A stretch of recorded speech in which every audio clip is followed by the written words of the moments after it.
I'm still old school. I still like working from my laptop sometimes. I love how that's old school now. Working from your tablet. Right.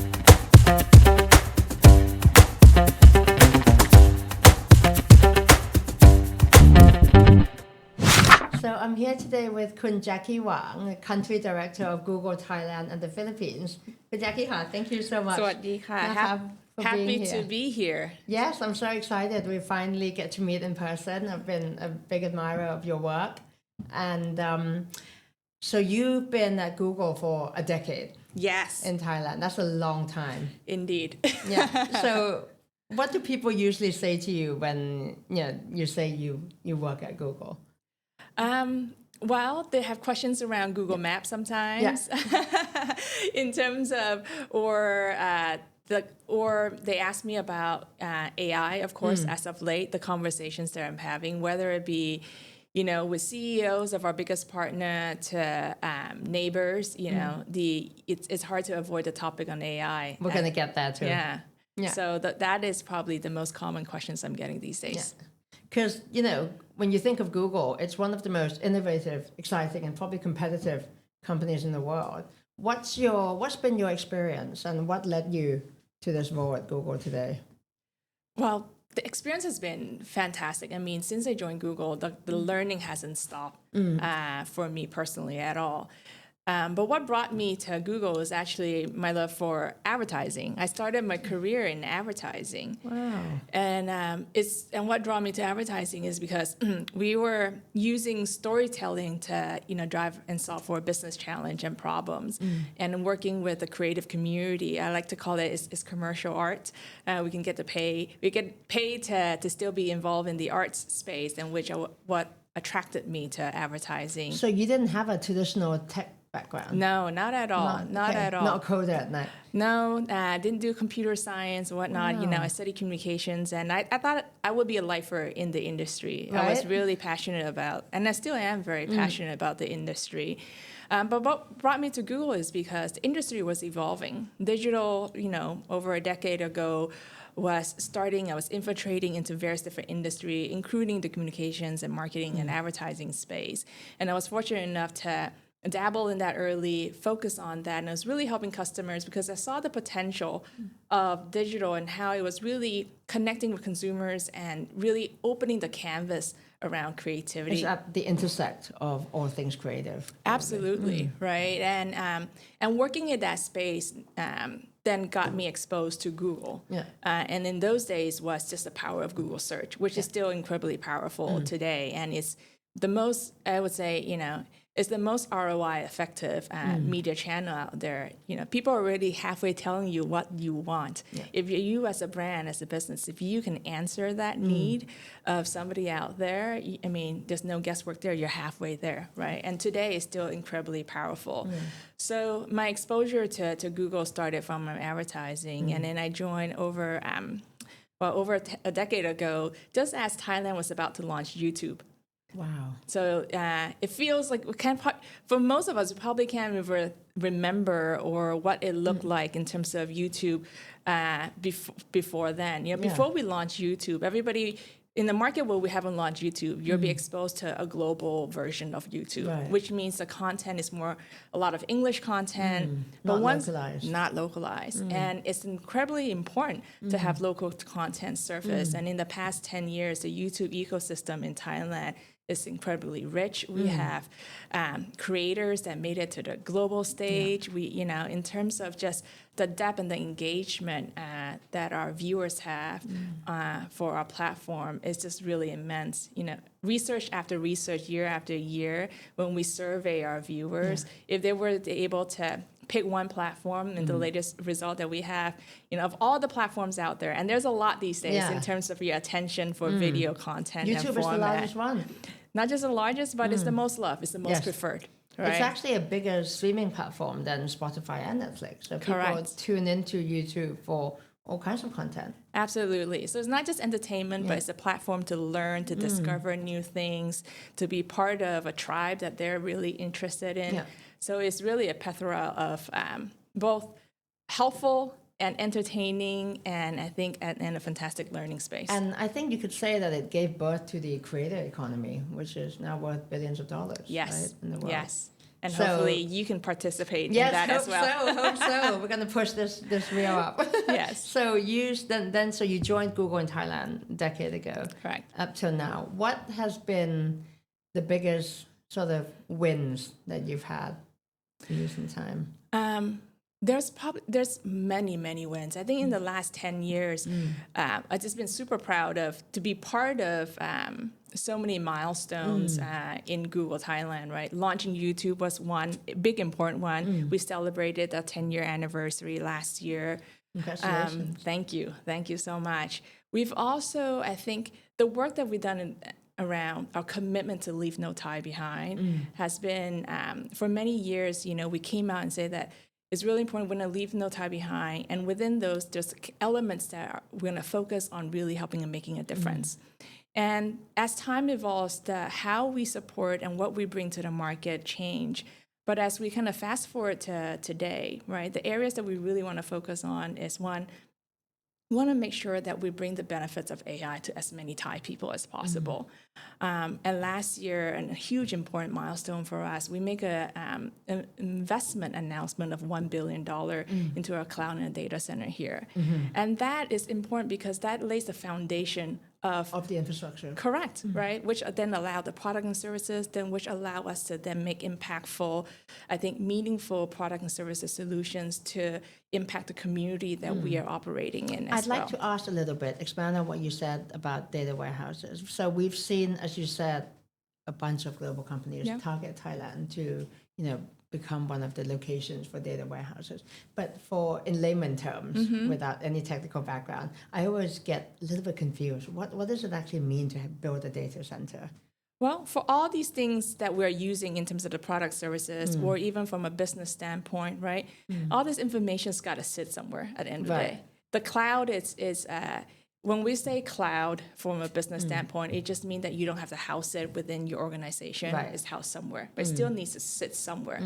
So we then need to build the actual building and the server rack and the processing power and the computing power to actually compute and do and power all the product and services that's available for us to use.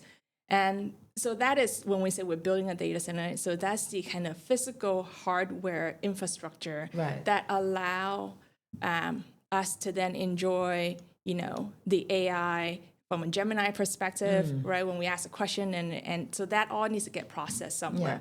So when we have that infrastructure and the data, and then as we looked into today, we're going to focus on building kind of the latest technology is to ensure that we're able to take on the growth of AI adoption that we see, right? And so when people ask what does it mean, it just means that we're going to be able to better equip ourselves for the adoption of new AI technology that are in testing stage right now, that are becoming real products today now, and for the future as well. See, so like you said, we cannot talk about Google or technology now without mentioning artificial intelligence. So I'd actually like to go back a little bit and talk about Google's latest AI initiative, which is a partnership with a Thai deep tech startup, right? Could you tell me a little bit about that, Perceptra? Yeah, Perceptra. So, I mentioned a little bit earlier, right, about how investment in infrastructure is important to then power product and services. And some of these product and services allow us to then, I think, solve some of the, what we like to call like society challenges and kind of some of the world's problems. Yes, for sure. And we've seen AI technology as a really powerful tool to make kind of leaps and bounds in the healthcare industry. So the one that, from a Thailand perspective, that we've been working with the Ministry of Health and Dr. Paisan, we've been partnering with Ratchavithi Hospital since 2018 on how to solve on diabetic retinopathy, right? So which is preventable blindness. Correct. Right. If you have early screening and you're able to detect it, then there's a high chance that you could prevent blindness. Right. And this is where, when you have this many people with limited number of resources in terms of a healthcare standpoint, the number of doctors and nurses and whatnot, and especially in communities that may not be as well resourced, technology like AI can really make it easier, faster, and reach more people, right? So our partnership with Perceptra is incredibly exciting because they are a licensing technology partner, and they're going to take that technology and then scale and be able to reach, as part of our partnership announcement, we'll be able to reach 1 million AI-assisted screening, right? And we're going to focus on, especially in communities that are underserved and need it the most. So we're incredibly excited to went from kind of research stage from back in 2018 till today to kind of bring it out there and into the real use case, and hopefully, make a lot of people's life, and be able to detect this early on to prevent blindness. That's incredible. I mean, this is one of the most meaningful things and a real win for AI use case, because Absolutely. I feel like, in the past 12 months, the news cycle, a lot of things we hear seems far away from us, especially not in Thailand, or it feels very theoretical. We don't understand, we can't grasp it. But then now with this partnership that you've announced, it's going to change lives of millions. Absolutely. And I think that's the thing about AI. I think in the news, we hear a lot about what AI can do from a generative AI standpoint, right? Like where to go for dinner. Correct. And then it can give you a list or where, a travel itinerary. And that is also incredibly helpful and exciting and make things more productive, write your email better. All of that, I think, is super awesome. And then it could really have meaningful impact on people's lives as well. But there's a whole other side to AI, how it's really changing from the science standpoint, right? From healthcare to climate change. So all those use cases and the application in that, I'm really excited about. And that takes time and hard work to do. But those are things where, if we do it right and we get it right, the impact can be incredibly meaningful. And it's probably going to stick for decades to come. I believe so. The partnership with Google and Perceptra, is that something that you can see evolve in the upcoming years onto other healthcare cases? Yes, when we look at it globally, so in case of Thailand, the research we were doing is around diabetes and preventing blindness, for example. But in different countries around the world, there are different use cases where they're using similar AI technology to see around breast cancer is another space, right? In terms of the screening aspect to be able to detect things early. So that's just another example. Or if I think about climate change, we launched Flood Hub.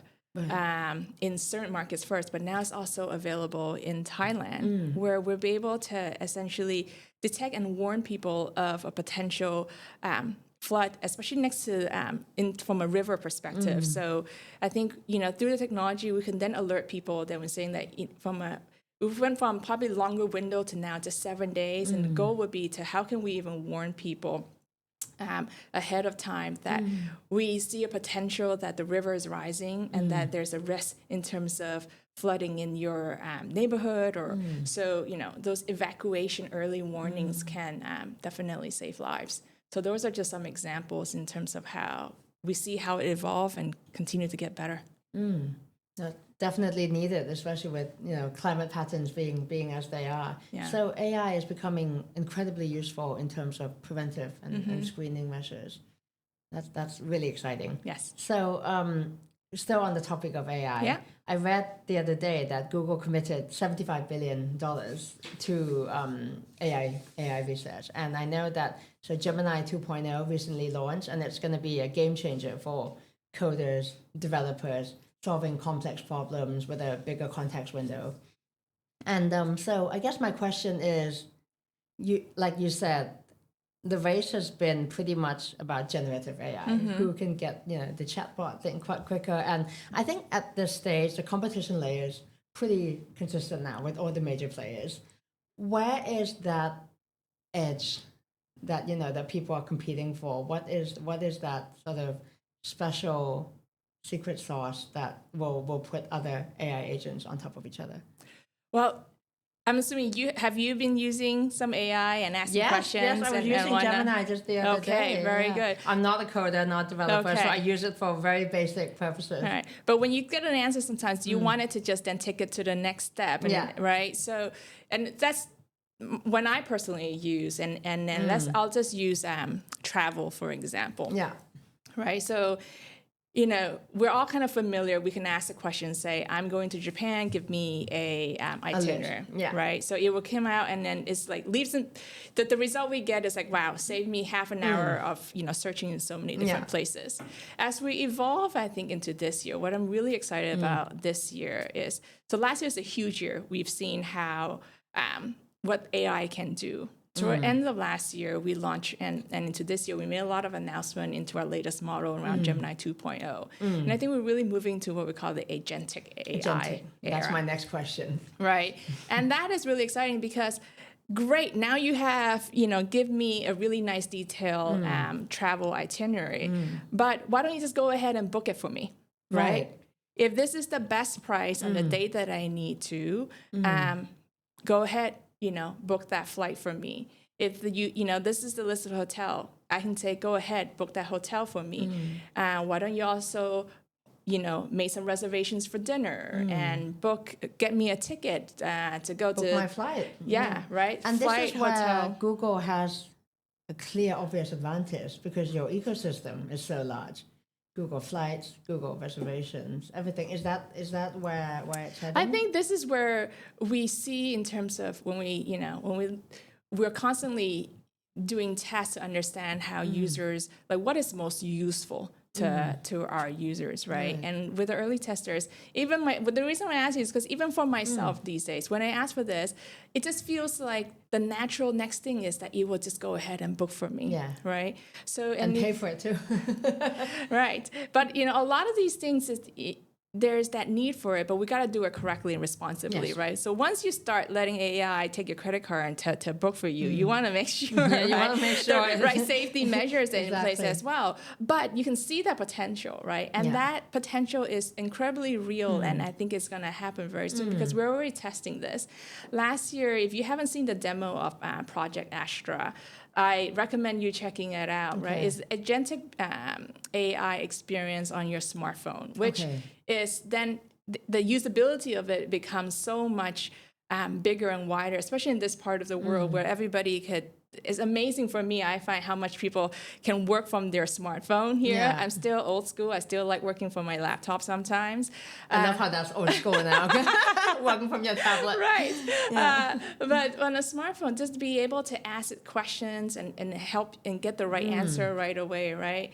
And then another project that we've shared out and that is in testing stage with our kind of trusted testers is called Project Marina, where AI is assisting you in taking over your browsers and can be able to jump from browser and browser based on the command that you're asking it to do. So all of that is leading to a proactive AI assistant and being able to be proactive and anticipate your need and just then, you know, if it starts to anticipate your need, kind of your next steps and that usefulness and the helpfulness, I think it's just going to, you know, exponentially. So is that to you the key difference between moving away from generative and then towards agentic AI? Yeah, I would just say I think it's just kind of continue to grow and evolve, right?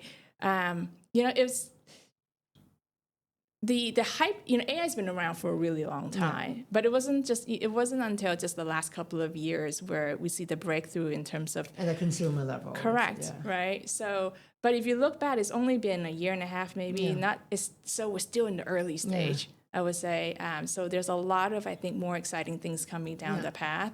But what we can, I think, clearly see, I think, in this year is, I think, you know, we're calling kind of moving to the agentic AI era, where for us, our mission is always to organize the world's information, but also then make it really helpful to everybody, right? And then making AI helpful for everybody. I think agentic AI is a natural kind of next step. Yeah. So we cannot talk about AI without mentioning the new sort of hot term, which is AI literacy. Yes. What does that mean for you as a communications expert? What I do appreciate and like is that we continue to make it more and more intuitive and easy for, I think, users to be able to interact and engage. So I think that's important. But from an AI literacy standpoint, we definitely see and understand the importance for people to understand this. So as part of our, I would say, commitment to leave no tie behind, I spoke about the first element of the bring AI to Thai people and infrastructure as being part of that. The second piece is a lot of our literacy, digital skilling and uptraining program. So that with every technology, the need to upskill, reskill the population is needed, right? So we've been talking about skilling even before AI was around. Yeah.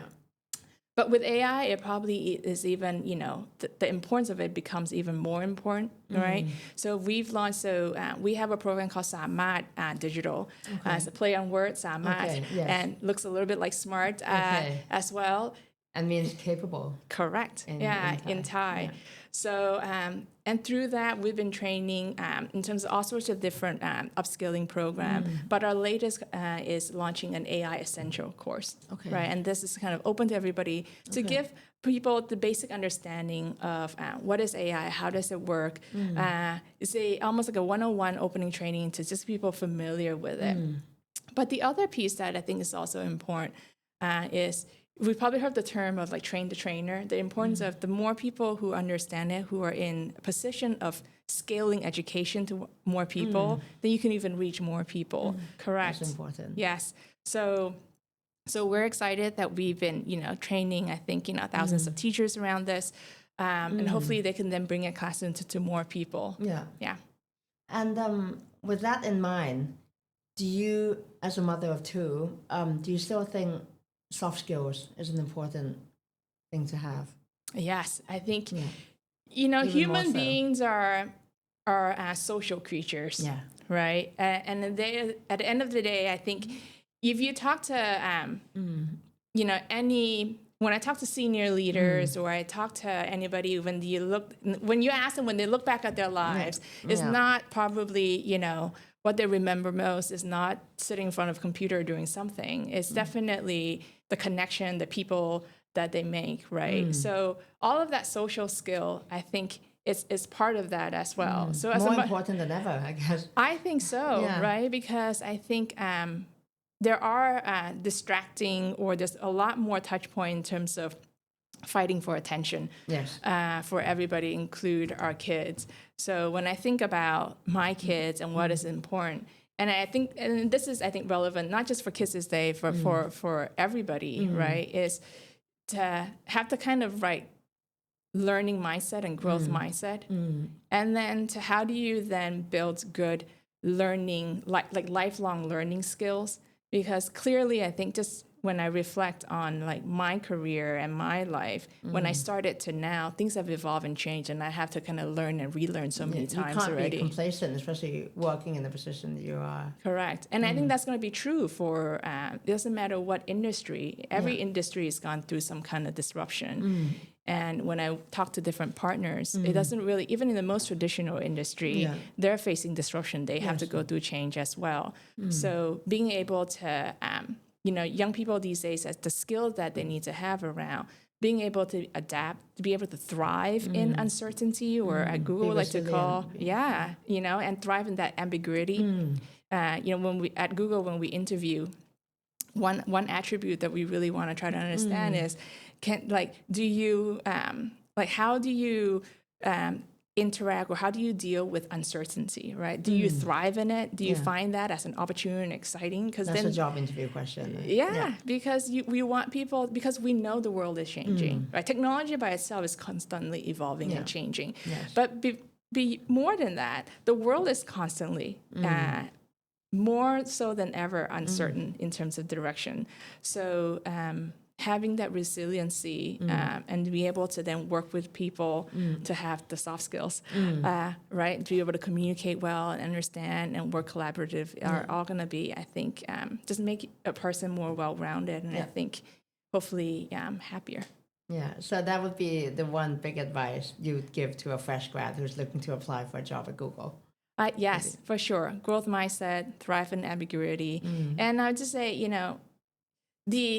standard basic of high accountability still matters, Yeah. right? Hard work still matter. Yeah. And no matter the task, big or small, you know, I would say do it well, right? Yeah. Like hone your skill. And if you're tasked to do certain things, be the best at it possible. Yeah. I think that's so important to hear, especially from someone in your position, because I feel a lot of people get swept up in the AI jargon. You've got to be a coder, you've got to do science, and you've got to just focus on the technical skills. But then you sort of compensate with the soft skills, and it's still so important today. Yes, I think it's both, right? Technical skills are the deep knowledge and understanding in certain areas is incredibly powerful, and you need to know that as well. But at the end of the day, I think we're still dealing and working with people a lot, and I think that is also invaluable. That's right. Thank you. Yes. So we have a bit of time left. I'd like to touch on a new exciting partnership that Google has launched not so long ago, which is the collaboration with e-commerce platform Shopee. Yes. You launched YouTube shopping in Southeast Asia and recently in Thailand. Yes. And the idea is essentially bringing the virtual shopping experience to our smartphone, to our screens. Could you share a little bit about that and what it means? Yes. So it's an incredibly exciting space, right? I mean, I talked about a little bit about the power of YouTube, and you know, YouTube is a wonderful place where people come to discover new things, learn new products, and YouTube is, I would say, you know, one of the earliest in terms of your influencers and your creators space there, and it continues to be really important in this space. We have a digital economy report that we do with Bain & Company and Temasek every year. The industry report every year. Yes. So when it comes out, we should come chat about it. Definitely. And e-commerce is one of the biggest driver for the digital economy in terms of size. And last year, the report really showed video commerce as a huge driver and growth area that's fueling e-commerce, right? And why is that? Because I think video commerce and the video experience just provide a much richer experience for shoppers and consumers out there, right?